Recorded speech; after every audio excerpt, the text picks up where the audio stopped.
نقرأ متهرى سايمتا نقرأ متهرى سايمتا يرجعتا አይነቶች በብፁዕ ቅዱስ አቡነ ሽኖዳ ሳልሳዊ በስላሴ ስም እናያለን። የምላስ እርጋታ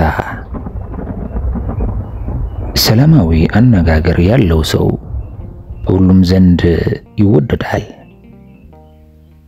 ረፍት አልባ ምላስ ግን ባለቤቷን ለብዙ ስህተቶች ትዳርጋለች። ረፍት አልባ አንደበት ያለው ሰው የተለያዩ ውጫዊ ምልክቶችን ያሳያል። አንደኛ ነገርን ስለሚያበዛ ወሬኛ አንደበት መጽሐፍ ቅዱስ እንዲህ ይላል፣ በቃል ብዛት ውስጥ ኃጢአት ሳይኖር አይቀርም፣ ከንፈሩን የሚገታ ግን አስተዋይ ነው። ምሳሌ 10 ከቁጥር 19። ወሬን የሚያበዛ ሰው ከአቅሙና ከእውቀቱ በላይ በሆኑ ጉዳዮች ላይ እንኳንም ቢሆን በማናቸውም ርዕሰ ጉዳይ ላይ ያለማቋረጥ ከመናገር አይወዝንም።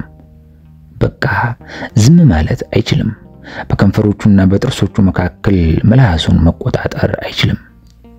እንደ ሳይንስና ፖለቲካ ባሉ ጠንካራ ነጥቦች ላይ እንኳን የሚያወሩት ብዙ ነገር አላቸው።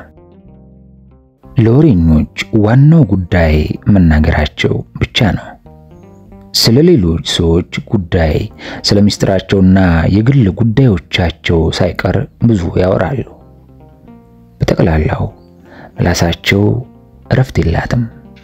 ሐዋርያው ያዕቆብ ለእንደዚህ አይነት ሰዎች እንዲህ ብሏል፣ አንደበቱን ሳይገታ ልቡን እያሳተ እግዚአብሔርን የሚያመልክ የሚመስለው ማንም ቢኖር እርሱ አምልኮ ከንቱ ነው። ያዕቆብ 1 ከቁጥር 26። አንደበቱን ሳይገታ ልቡን እያሳተ እግዚአብሔርን የሚያመልክ የሚመስለው ማንም ቢኖር እርሱ አምልኮ ከንቱ ነው። ሶስተኛ ስለዚህ እያንዳንዱ ሰው ምላሱን መክታት መቻል አለበት። ከአንዱ ርዕሰ ጉዳይ ወደ ሌላው ያለ እረፍት እንዲንከራተትም በነጻነት መተው የለበትም። ይህን ማድረግ ካልቻለ እንዲህ እያለ ይጸልይ፣ አቤቱ ለአፌ ጠባቂን አኖር፣ የከንፈሮቼንም መዝጊያ ጠብቅ። መዝሙር 141 ከቁጥር 3። እረፍት ከሌለው አንደበት እየሰላ ከፍ ያለና ከፍተኛ ድምጽ ይወጣል። መጽሐፍ ቅዱስ በእግዚአብሔርና በነቢዩ ኤልያስ መካከል በነበረው ውይይት የተረጋጋ ንግግር ምሳሌን ይሰጠናል። እርሱም ውጣ፣ በተራራውም ላይ በእግዚአብሔር ፊት ቁም አለ። እነሆም እግዚአብሔር አለፈ። በእግዚአብሔርም ፊት ትልቅና ብርቱ ነፋስ ተራሮቹን ሰነጠቀ፣ ዓለቶቹንም ሰባበረ። እግዚአብሔር ግን በነፋስ ውስጥ አልነበረም። ከነፋሱም በኋላ የምድር መናወጥ ሆነ። እግዚአብሔር ግን በምድር መናወጥ ውስጥ አልነበረም። ከምድር መናወጥ በኋላ እሳት ሆነ። እግዚአብሔር ግን በእሳቱ ውስጥ አልነበረም። ከእሳቱም በኋላ ትንሽ የዝምታ ድምጽ ሆነ። ኤልያስም ያንን በሰማ ጊዜ ፊቱን በመጎናጸፊያው ሸፈነ፣ ወጥቶም በዋሻው ደጃፍ ቆመ።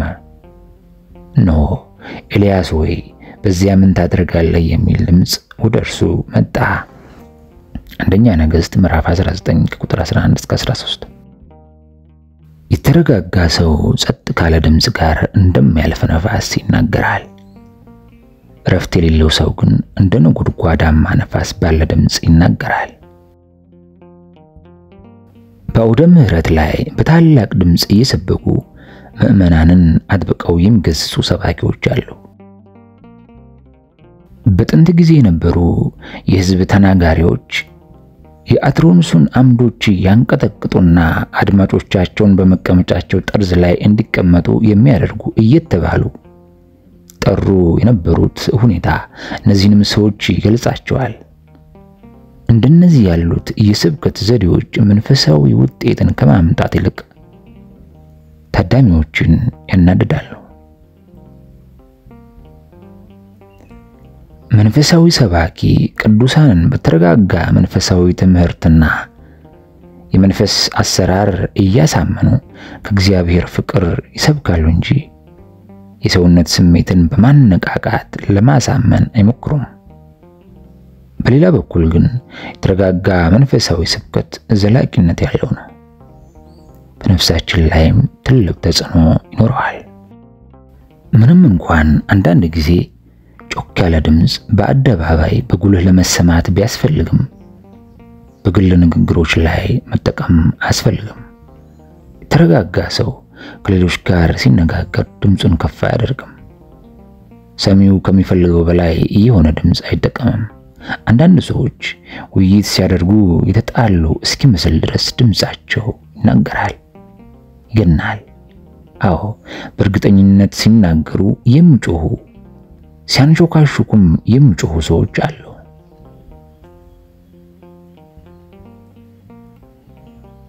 መረጋጋት ከሌለው ድምጽ ምልክቶች መካከል ስሜትን የሚነኩና ጨካኝ ቃላትን የመጠቀም ዝንባሌዎች አለ። አንዳንድ ሰው ንግግሩ ከባድ፣ ቃላቱ መራር፣ ጎጅና ተቺ፣ ተናካሽና አጥፊ ናቸው። ያንደበቱ ፍሬ እንደ ተወንጫፊ ቅርፊቶች ከአፉ እየተፈተለኩ ይበራሉ። ሆኖም ግን ያንኑ ሐሳብ በተረጋጉ ቃላትና ንግግሮች መናገር በቻለ ነበር። የምላስ መረጋጋት ሌላው ገጽታ በውይይት ውስጥ የሚታይ እርጋታ ነው። የተረጋጋው ሰው በጸጥታ ይወያያል። በዚሁ መንገድ ሌሎችን ያሸንፋል። አይነ ስውሩ ቅዱስ ዲዲሞስ ከፈላስፎችና ከአረማውያን ጋር በፍጹም ጨዋነት ሲከራከር የተሳካለት ነበር። ዓላማው በሐሳብ ማሸነፍ እንጂ እነሱን ማንበርከክ ወይም ማሸማቀቅ አልነበረም። እርጋታ የሌለው ተናጋሪ ግን ውይይትን ወደ ጠብ ይለውጣል። ውይይቱን በማጋጋልና በአካባቢው ላይ ውጥረት በመልቀቅ ድባቡን ያበላሸዋል። እንዲህ አይነቱ ሰው በራሱ አቋም ብቻ ለማጥቃት ዝግጁነት ስላለው ገና ሐሳቡን ሙሉ በሙሉ ከመስማቱ በፊት ጠንካራ ምላሽ መስጠት አባዜ አለበት። የሚነጋገረውም ለመረዳት ወይም ወደ እውነት ለመድረስ ሳይሆን በራሱ ክርክር ሊያደነዝዝ፣ አስተያየትን ሊሰብርና ድክመትን ሊያጋለጥ ነው። በንግግሩ ወቅት በአንተና በአመለካከቶች ላይ አጋጌር በማውጣት መሳቂያ እንደሚያደርግህ ይሰማዋል። ልክ እንደ ጠላት ሊበቀልህም ይተጋል።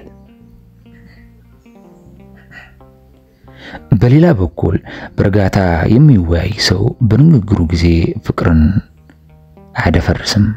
ይልቁንም በተጨባጭና በተረጋጋ መንፈስ ውስጥ እየተንጓደደ ያወራል። በንግግሩ ወቅት አያቋርጥም። አለቅጥ ስሜታዊ ስትሆንም ያረጋጋል። ከዚያም ተሸንፈ እንደወጣ ሳይሰማ በእርሱ አስተያየት እንድትስማማ ሊያባብልህ ይችላል። በምንም መልኩም ተቃዋሚ እንደሆንክ እንዲሰማህ አያደርግም። ይልቁንም አንድ ላይ ሆናችሁ እውነት ላይ ለመድረስ የምትጥሩ ሁለት ጓደኛሞች ናችሁ። ከዚህ በተቃራኒ በንግግሩ ወቅት አይኖቹ የሚቀላ፣ ድምፁ የሚጎረና የሚበሳጭ ተናጋሪ ተቃውሞውን በቁጣና በስድብ የሚደመድም ሰው ነው። ያልተረጋጉ ሰዎች ሁል ጊዜ ሲወያዩ እርስ በርስ ይናጠባሉ። በውይይቱ ላይ የሚሳተፉት 5 ሰዎች ሊሆኑ ይችላሉ። 4ቱ በአንድ ጊዜ ሲያወሩ አንዱ ብቻ ጫጫታውን ያዳምጣል። ከነርሱ መካከል አንዱ የሌላውን ለማዳመጥ የተዘጋጀ አይደለም። ምንም እንኳን የባለ እርጋታዎች ሐሳብ እርስ በርሳቸው ቢጻረሩም እውነታው ግን አንድ ብቻ ነው። ሆኖም እያንዳንዱ ሰው እውነታው የእርሱ የግል አመለካከት እንደሆነ ያስባል። መረጋጋት ካለ አመለካከታቸው ከተራቀቀ ሰዎች ጋር መሰባሰብና በፍቅር የተሞላ ውይይት ማድረግ ቀላል ነው። ስለ ውይይት የተነጋገርነውን ስለ ተግሳጽም ማለት እንችላለን። ከእርጋታ ጋር ጸጥ ያለ ነቀፋ ወደ ሰላም ያመራል። ጩኸት የገነነበት ነቀፋ ግን መለያየትና ውዝግብን ያባብሳል። ጌታ ኢየሱስ ክርስቶስ ከትንሣኤው በኋላ ጴጥሮስን የገሰጸበት መንገድ ግሩም አብነት ይሆናል። አንተ ከዳተኛ ሴት አገልጋይን ፈርተህ አላውቀውም አልከኝ። ከዚያም አልፎ ከሚጠሩኝ ጋር አብረህ ሰደብከኝ፣ ተሳለቅብኝ። ለመሆኑ በራስ ጊዜ ቃል የገባህልኝ ይህንን ነበርን? ከጥቂት ጊዜ በፊት ሁሉም ቢከዱህ እንኳን እኔ አልክድህም ብለህ አልነበረምን አላለውም? ጌታው ደቀ መዝሙሩን በእንዲህ አይነት የሚሸነቁጡ ቃላት አልገሰጸውም። ይልቁንም ረጋ ብሎ የዮና ልጅ ስምዖን ሆይ ከነዚህ ይልቅ ትወደኛለህን ብሎ ጠየቀው። ጴጥሮስም በተሰበረ መንፈስና አንደበት አዎን ጌታ ሆይ እንደወድህ አንተ ታውቃለህ አለ። ግልገሎቼን አሰማራ አለው። ደግሞም ሁለተኛ የዮና ልጅ ስምዖን ሆይ ከነዚህ ይልቅ ትወደኛለህን አለው። ጴጥሮስም በድጋሜ አዎን ጌታ ሆይ እንደወድህ አንተ ታውቃለህ አለ። ጠቦቶቼን ጠብቅ፣ በጎቼንም ጠብቅ። ለሶስተኛ ጊዜም ጌታ የዮና ልጅ ስምዖን ሆይ ከነዚህ ይልቅ ትወደኛለህን ሲለው ጴጥሮስ ከበፊቱ በበለጠ አዝኖ ጌታ ሆይ አንተ ሁሉን ታውቃለህ፣ እንደወድህ አንተ ታውቃለህ አለው። በጎቼን አሰማራ። ዮሐንስ 21 ከቁጥር 15 እስከ 17። ጌታ ጥያቄውን 3 ጊዜ የሰለሰው ጴጥሮስ ተግሳጹን እስኪረዳ ድረስ ነበር። በተግሳጹም የጴጥሮስ ልብ ሳይቆስል ፍቅር ግን ጸና። ምላስ ለገዛ ራሱ እንዲረጋጋ ብቻም ሳይሆን ሌሎችን እንዲያረጋጋም ጭምር የሚፈለግ ነው። መጽሐፍ ቅዱስ ሌሎችን ስለማረጋጋት የለዘበች መልስ ቁጣን ትመልሳለች፣ ሸካራ ቃል ግን ቁጣን ታስነሳለች የሚሉት ቃላት አሉ። ምሳሌ 15 ከቁጥር 1። ሌላው ምሳሌ የምትናዘዝን ነፍስ የሚያጽናኑ የልቡንም ሰላም የሚጠብቁ በኃጢአቱ ምክንያት ከተፈጠረው የልቡ አለመረጋጋት ነፃ የሚያወጡ የንስሐ አባት አንደበት ነው። ከዚህ በተቃራኒ ሰላሙን አጥቶ ተስፋ በመቁረጥና መጥፋቱ የማይቀር በማመን ንስሐ የገባውን ሰው የሚሰብር አባት አለ። የተረጋጋ ሰው እርጋታው ወደ ሌሎች ይጎርፋል፣ ከተጨነቁ ያረጋጋቸዋል። እረፍት የሌለው ሰው ግን ሌሎችን በግርግር ይሰብራል፣ እርጋታቸውንም ይነጥቃቸዋል። ውስጣዊ መረጋጋት ለአንድ ሰው በውጭ በንግግሩና በነርቮቹ ብቻ መረጋጋቱ ብቻ በቂ አይደለም። ነገር ግን በውስጡም መረጋጋት አለበት። መንፈሱ የተረጋጋ መሆን አለበት። ከውጭ የሚታየው እርጋታው የሚመነጨው ከውስጥ ካለው የነፍስ መረጋጋት ነውና። ከውስጧ የምትንተከተክ ነፍስ ግን በተገኘችበት ቦታ ሁሉ ውጥረትና ሁካታ ይበረታል። እንደ ነበልባል የሚወረወረው የአንደበቱ ፍላጻ ባረፈበት ቦታ ሁሉ እሳትን ይለኩሳል። ሰዎች ይህን የመሰለውን ሰው ወደ አንድ ቦታ ሲገባ ሲያዩ አቤቱ እርዳን እያሉ እርስ በርሳቸው ይንሾካሾካሉ። ውስጣዊ እርጋታን ገንዘቡ ያደረገ ሰው ግን መረጋጋቱ ከልቡ ሞልቶ ሲፈስ እናየዋለን። ድምፁ የተረጋጋ፣ አረማመዱ ግርማ ሞገስ ያለው፣ ባህሪውና ውይይቶቹ የተረጋጉ ሆነው ይታያሉ። እርጋታ ገዝቶታልና አይጮህም፣ አይጨቃጨቅም። ይህ ግን የእርጋታው ውጫዊ መገለጫ ነው። ከእርጋታው ውስጣዊነት ጋር በተያያዘ ግን በግሉ በተረጋጉ ሐሳቦቹና ሰላማዊ በሆነ ልቡ ሐሴትን ያደርጋል። የውስጥ ረፍት ያጣ ሰው ሐሳቦቹ ሁሉ የተናጉና የተዘበራረቁ ናቸው። አንድ ሐሳብ በአንድ በኩል ይጎትተዋል፣ ሌላው ደግሞ በሌላ መንገድ ይስበዋል። በዚህም የተነሳ አእምሮ ሁልጊዜ መልህቅ አልባ ይሆናል። እረፍት የሌለው ሰው ስሜቱም እረፍት አልባ ነው። ምኞቶቹና ተስፋዎቹ ወጥነት የሌላቸው ናቸው። አንዳንዴ ምናቡ ሊደርስበት ወደማይችልበት ከፍታ ጎትቶ ያወጣዋል። ሆኖም ግን ሌሎች ሐሳቦቹ ደርሰው ከተስፋ አምባው አሽቀንጥረው ወደ እውነታው ሸለቆ ይወረውሩታል። ይህ ሰው በፍላጎቱና በእውነታው መካከል ግራ ተጋብቷል። እናም ስሜቶቹ ይረብሹታል።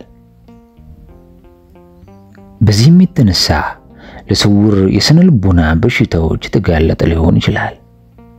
ጭንቀት የነፍስ ውስጥ ሰላም ማጣትን ያመለክታል። ጭንቀት ፍርሃትን ጎትቶ ያመጣል። የተጨነቀ ሰው ሐሳቡ አይረጋጋም።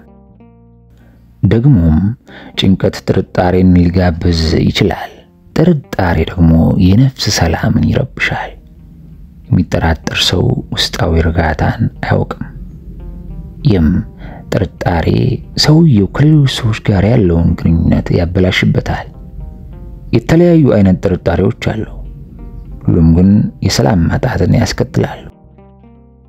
በእውነታዎች ወይም በግለሰቦች ላይ መጠራጠር፣ ግንኙነትን መጠራጠር፣ እምነትን መጠራጠር፣ ከዛም ሲያልፍ ራሱን እግዚአብሔርን እስከ መጠራጠር የሚደርሱ አሉ። አንዳንድ ጊዜ የሰውየው ጥርጣሬ ስለ ወደፊት ህይወቱና ስለ መጪው ጊዜ የሚመለከት ነው። ነገር ግን በማንኛውም በእንዲህ አይነቱ ሁኔታ ውስጥ አእምሮ ትታወቃለች፣ ነፍስም ትጨነቃለች። ሁኔታው ምንም ይሁን ምን ሰላማዊ ልብ ሰላማዊ ሐሳቦችን ያመጣል። አንድ ሰው ልቡ ከተረጋጋና ከሰከነ ሐሳቡም ዘና ያለና የተረጋጋ ይሆናል። ልቡ ቢታወቅ ግን ሐሳቡም እንዲሁ ይሆናል። የሰው ሐሳቡ ሁኔታ በልቡ ሁኔታ ላይ የተመሰረተ ነው።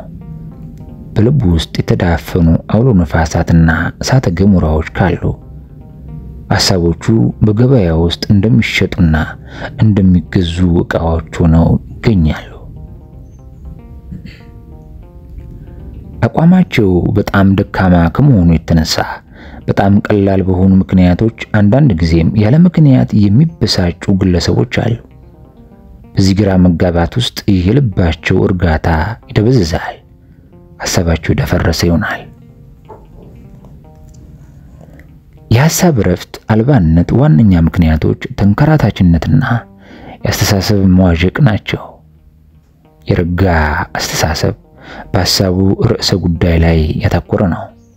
ጥልቅ ነጸብራቅም አለው። ሰላማዊ ያልሆነ ሐሳብ ግን ከአንዱ ርዕሰ ጉዳይ ወደ ሌላኛው ይዋዥቃል። ለምሳሌ በጸሎት ጊዜ ሐሳቡ የማይገዛለት ሰው አለ። ከአባቶች አንዱ እንዳሉት የእሳት ምግብ እንጨት ከሆነ የአእምሮ ምግብ ደግሞ ትናንሽ ታሪኮች ናቸው። አቋምና ረፍት የሌለው አስተሳሰብ ሁልጊዜ ለደቂቅ ታሪኮች ይጓጓል። በጸሎት ጊዜም ቢሆን እንኳን ከአንዱ ዘገባ ወደ ሌላው፣ ከአንዱ ተረት ወደ ሌላው፣ ከአንዱ ሰው ወደ ሌላው፣ ከዚያም ሲያልፍ ከአንዱ ከተማ ወደ ሌላው ይንከራተታል። ጣፈንታውም እንደ ዲያብሎስ ምድሩን ሁሉ መዞር በእርሷም መመላለስ ይሆናል። ኢዮብ 1:7። ሌላው የአስተሳሰብ እርጋታ ቢስነት ምልክት የተችነት ዝንባሌ ነው። እንደዚህ አይነት አስተሳሰብ ያለው ሰው በሁሉም ነገር አይደሰትም፣ ሁሉንም ሰው ነቃፊ ነው። ስለዚህም ከፊቱ ያገኘውን ሁሉ ይወቅሳል። ምንም እንኳን ከእርሱ ጋር አንዳች ግንኙነት ባይኖረው በሁሉ ነገር ይበሳጫል፣ በሁሉም ነገር ያጉረመረማል፣ ሁሉንም ነገር ይነቅፋል። በዚህም መረጋጋት ይጠፋል። እርጋታ ቢስ ሐሳብ በሌሎች አእምሮ ውስጥ የመረጋጋት እጦትን ለማስፋፋት ይንሰራፈፋል። ረፍት የሌላቸውና የተጨቆኑ ሐሳቦችን ወደ ሌሎች ሰዎች ጆሮ በማፍሰስ ሰዎችን ይበክላል። ብክለቱ ስኬታማ ሊሆንም ላይሆንም ይችላል። ምንም እንኳን እረፍት የለሽ ሐሳቦቹ በማሰራጨቱ ረገድ ስኬታማ ባይሆንም በሚረብሽ ጥረቱ ምክንያት ማንኛውንም እርጋታ ይረብሻል። ሌላው የእረፍት የለሽ ሐሳብ መገለጫ በሰው አእምሮ ውስጥ በሚያስጨንቅ ሁኔታ የራሱን ሐሳብ አስገድዶ ለማጋባት ጫና መፍጠር ነው። በዚህ ጊዜ ጫና የሚፈጠርበት ሰው ከተጽዕኖ ለማምለጥ ይሞክራል፣ ነገር ግን አይችልም። ከጫናው የተነሳ መረጋጋት አይሆንለትም። ብዙውን ጊዜ ቋሚ የሐሳብ ጫናዎች ከሰይጣን የሚላኩ ፈላጻዎች ናቸው። በተቃራኒው ግን መንፈሳዊ ሐሳቦች ሁሉ ጊዜ ጸጥ ያሉ ናቸው። ሰይጣን ግን ሐሳቡን ያለ ርህራሄ ይጭናል። እናም ግለሰቡን በችኮላ እንዲሰራ ይገፋፈዋል። ይህ የማያቋርጥ ግፊት የሰውየውን ስሜቶች ክፉኛ ይፈትናቸዋል፣ በስተመጨረሻም ያደክማቸዋል። ስለዚህም እረፍት ለማግኘት ቀላሉ መንገድ ወዲያውኑ እርምጃ መውሰድ ነው ብለው ያምናሉ። ይህ ደግሞ የሰይጣን እቅድ አካል ነው።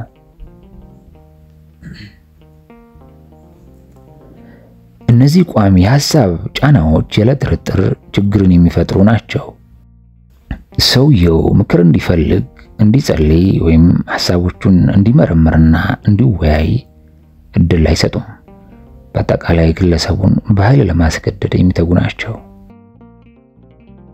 ከእረፍት አልባ ሐሳቦች በተለያዩ ሐሳቦች መካከል መዋለል፣ አንድን ሐሳብ ተቀብለው ተቃራኒውንም መቀበል፣ አንዳንዴ ከጉዳዩ ጋር መስማማት፣ አንዳንዴ መቃወም፣ አንዳንዴ ለርዕሰ ጉዳዩ ጉጉ መሆንና ሌላ ጊዜ ፍላጎት ማጣት፣ እነዚህ ሁሉ እንደ ባህር ማዕበል ይገማሸሩበታል። የማያቋርጥ የሐሳቦች መመላለስና ቆራጥነት የጎደለው አስተሳሰብ ለባለቤቱ ሰላምና ሚዛናዊነቱን የሚያናውጡ ወጀቦች ናቸው። ጸጥተኛ አስተሳሰብ ግን ወደ ግራና ወደ ቀኝ ሳትዞር በእርጋታ ወደ አንድ አቅጣጫ እንደምትቀዝፍ መርከብ ናት። እረፍት የለሽ ሐሳቦች የረጋውን የልብ ባህር ያደፈርሳሉ። በተቃራኒው ደግሞ እርጋታው የደፈረሰ ልብ ሐሳብን ያስቆጣል። አንዳንድ ጊዜ ልብ በውስጡ ያሉ እንደ ሐዘን ስሜት፣ ምኞት፣ ድካም፣ ቁጣ፣ ቂም፣ የበቀል ፍላጎትና የበላይነት ፍላጎት ያሉ ስሜቶች ተረበሹ ይሆናሉ። ልቡ እንደነዚህ ያሉ ድፍርስ ስሜቶችን የያዘ ሰው ሰላማዊ ሊሆን አይችልም። ሐሳቡ የጠራ ሊሆን አይችልም። ነገር ግን ልቡ እርጋታውን እንዲያጣ የሚያደርገው ከምንም በላይ በፍጥነት እንዲሟሉ የሚሻቸው ምኞቶቹ ይሆናሉ። ለእንዲህ አይነቱ ችኩል ፍላጎት መሳካት የሚሆን እድል ስለማይኖር ልቡ መረጋጋትን ያጣል። የተረጋጋ ልብ ግን ሁሉንም ነገር በእርጋታ ይመለከታል፣ በምንም ነገር አይበሳጭም። እረፍት የሌለው ልብ ግን ሁሉን ነገር እንደ ችግር ያያል። ለዚያም ነው የሚረበሸው። የተረጋጋ ልብ በውጫዊ ችግሮች አይበሳጭም፣ በእርጋታ ተቀብሏቸዋል፣ በምክንያታዊነትም ያገናኛቸዋል፣ ይመረምራቸዋል፣ በጸጥታም ይፈታቸዋል። ውጫዊ ውዥንብር ወደ ነፍሱ መቅደስ እንዲገባ አይፈቅድም፣ የእርጋታውን መሰዊያ ያረክስበታልና። ተረጋጋ ልብ ያለው ሰው ችግሩ እንዲያሸንፈው አይፈቅድም፣ ልቁንም እርሱ ያሸንፈዋል።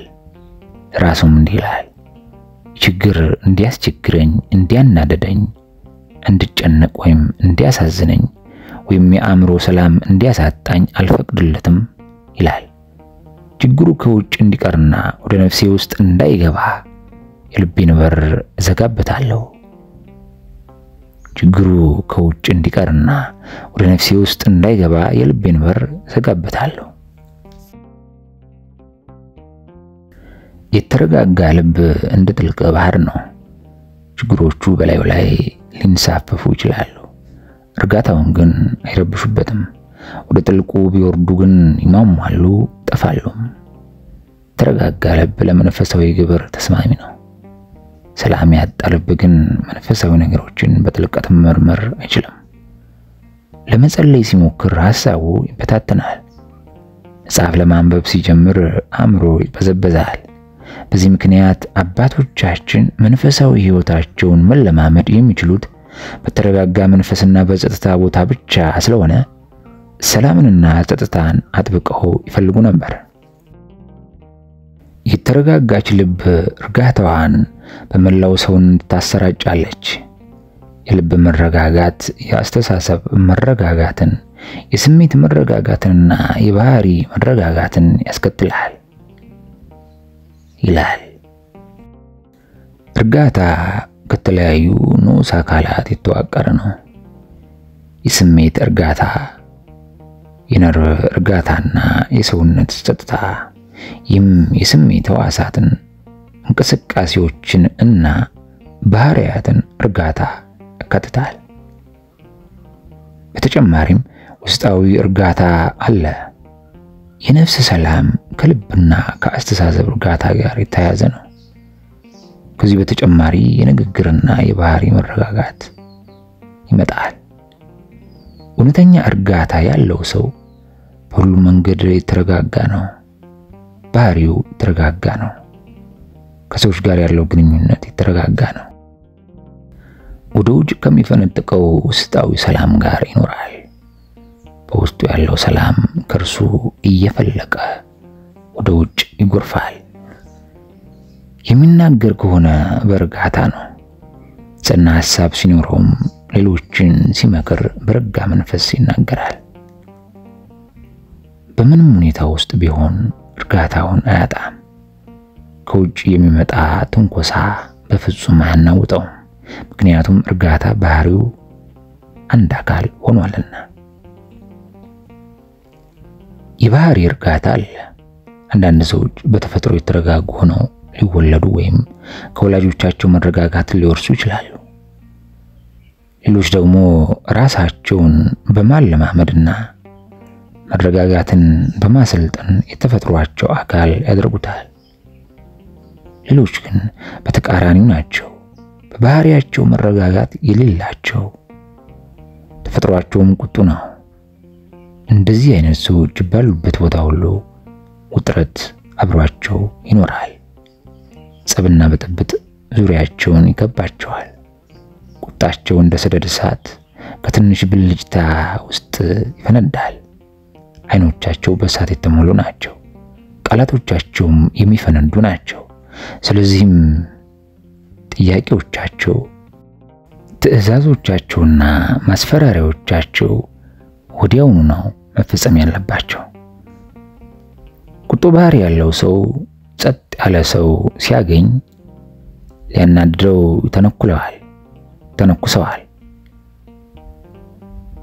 በሌላ በኩል ደግሞ የተረጋጋው ሰው ቁጡ ሰው ካጋጠመው ሊያረጋጋው ይሞክራል። ባህሪህ ምን ይመስላል? ነበልባል ነው ወይስ ሰላማዊ? ሆኖም ግን ቁጡ ተፈጥሮ ቢኖረው እንኳን ተስፋ አትቁረጥ። በተለይ ከዚህ ባህሪ ጋር ተወልደ ከሆነ የማይለወጥ አይምሰልህ። የትኞቹም ባህሪያት ከጥረት ጋር ሊለወጡ ሊስተካከሉና ሊታረቁ ይችላሉ። ጥቁሩ የተባለ የሚጠራው ቅዱስ ሙሴ በሕይወቱ መጀመሪያ ላይ አስፈሪ የሆነ ተፈጥሮ ነበረው። ነገር ግን ወደ እርጋታ፣ ሰውን መውደድና ወደ መወደድ፣ ወደ እንግዳ ተቀባይነት፣ ወደ ሳቂታነትና የዋህ ባህሪ ተለወጠ።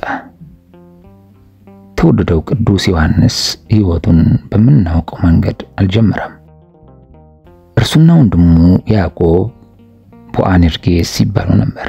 ትርጉም የነጎድጓድ ልጆች ማለት ነው። የማርቆስ ወንጌል ምዕራፍ 3 ቁጥር 17።